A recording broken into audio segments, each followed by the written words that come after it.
लागलंय. खऱ्या माई आता त्या सावजावर अशी झडप टाकते आणि शिकार करते बघा. तू तेवढंच कर.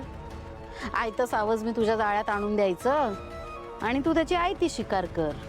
अगं कधीतरी स्वतःही काहीतरी शिकार करण्यासाठी हालचाल कर. किती दिवस आयतं खाशील? तर तुम्ही म्हणताय तर करत जाई ना माई. करावीच लागेल. जयंती लक्षात घे, या वेळेस आयतं सावज तुझ्या ताब्यात देते. आता याची शिकार करायला चुकलीस तर मग मात्र मला तुझीच शिकार करावी लागेल. कळलं?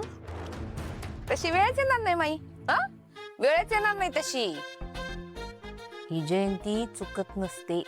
कुठल्या बी गोष्टीला कधीच चुकत नसते. आणि चुकू तरी कशाला? मी काय फुकट काम करते का? रगड पैसे मोजताय तुम्ही त्यासाठी. आजपर्यंत लई पैसे दिलेत बरं का मला पण माहित तुम्ही.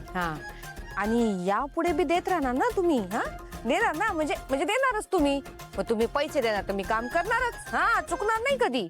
आणि माई तुमचा झालेला अपमान मी विसरले नाहीये बरं का. भैरवी वजेचा अपमान म्हणजे साक्षात जयंती कोट्टलवर भागवतचा अपमान विसरत नसते मी. कसा बदला घेते बघा तुम्ही. बापरे, खूप बोललीस ग. पण जे बोललीस ते ऐकून मनाला बरं वाटलं. हा ना. पैसे घेऊन का होईना पण माझ्यासोबत उभी तर आहेस. माई बस क्या रुलाओगे क्या? माई तुम्ही असे पैसे मोजत राहिलात ना ही जयंती कायम तुमच्या बाजूला अशी शड्डू ठोकून उभी राहील. सावधान. सावधान तर आता त्या सावलीला व्हावं लागणार आहे. कारण आता तिच्या सोबत मी जे काही करणार आहे ना त्यानंतर ती आयुष्यभर गाऊ शकणार नाही. तुम्ही त्याची काय गरज आहे? एवढं काय घाबरताय त्या पोरीला? ती कुठं तुम्ही कुठं? टेन्शन घेऊ नका. ही जुगलबंदी का काय ना तुम्ही जिंकणार. घाबरताय काय तुम्ही एवढ्या? हे तू मला सांगतेस? तुला काय वाटलं ही भैरवी वजे सावलीला घाबरेल? खात्री मला 100% की जिंकणार तर मीच आहे. पण काय ना जयंती, सावलीच्या गळ्यात जे सूर आहेत ना ते मी तिच्या गळ्यात ओतलेत.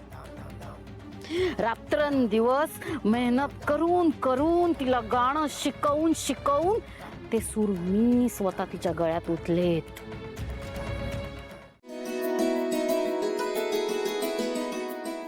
अमृता कुठे?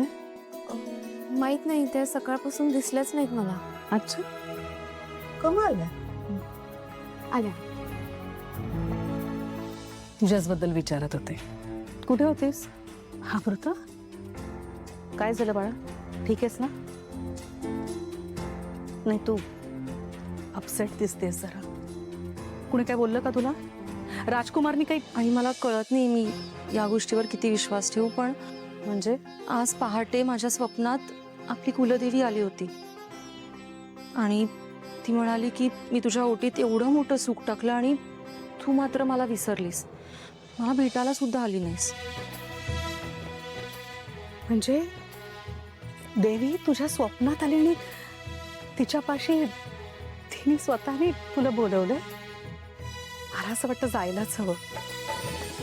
कारण खरं सांगू माझ्या सुद्धा मनात येऊन गेलं होतं एकदा की एकदा जाऊन ये देवीपाशी. तिच्यामुळे हे सगळं घडलंय. आपल्या घरात इतक्या वर्षानंतर पाळणा हलणार आहे. आपल्या घराचं गोकुळ होणार आहे.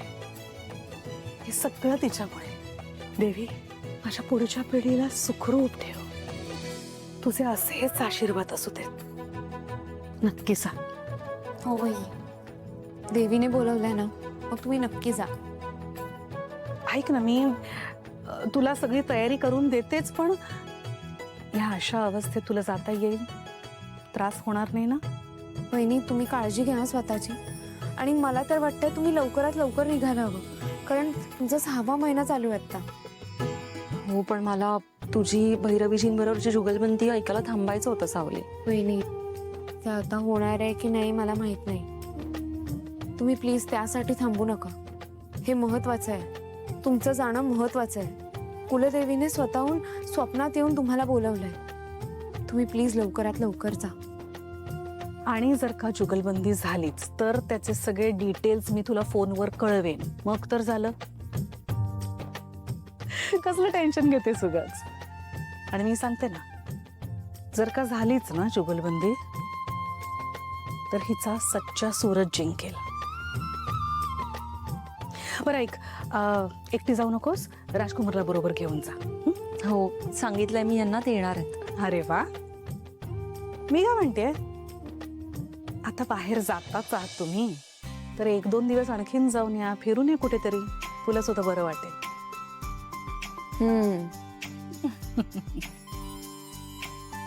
देवा, माझ्या घराला, माझ्या सगळ्या कुटुंबाला असंच आनंदात ठेव. वहिनी मगाशी ताराचा फोन आला होता. ती फोनवर खूप रडत होती. सावली वहिनी तिला नाही राहवते आता तिकडे. तिला लवकरात लवकर आपल्या घरी परत यायचंय. सावली वहिनी तुला खोटं वाटेल, रोज 10 वेळा फोन करते ती मला. आणि मलाही आता असंच वाटतं की ताराने लवकरात लवकर आपल्या घरी परत यायला हवं. हे बघा सोहम भाऊजी, मला तुमचं म्हणणं पटतंय, पण असं काही करून नाही चालणार ना. हो हो हो, मला मान्य आहे, काही करून अजिबात चालणार नाहीये. पण प्लीज माझी ना एक रिक्वेस्ट आहे. तू मॉम समोर शब्द टाक. मला खात्री आहे ती तुझं नक्की ऐकेल. हवं तर सावली वहिनी मी तुझ्यासमोर हात जोडतो, प्लीज. नाही हो, काय करताय. मी तिलोत्तमा मॅडमचा मूड बघून बोलेन त्यांच्याशी, पण आता लगेच नाही बोलू शकत. कारण नुकताच सारंग सरांनी त्यांच्या पुढे विषय काढला होता तर त्या खूप चिडल्या आणि त्यांनी स्पष्टपणे नाही असं सांगितलंय. तर मी पुन्हा लगेच तो विषय काढला ना तर त्या आणखी संतापतील आणि तारा मॅडमचा घरी येण्याचा मार्ग कायमचा बंद होईल.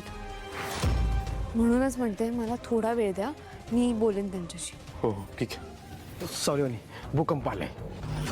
भूकंप? मला तर इथे नाही जाणवला. इथे कसं जाणवेल, खाली आलाय. अरे बबलू, नीट सांग ना काहीतरी. महामाया आली. कोण? भैरवी माई.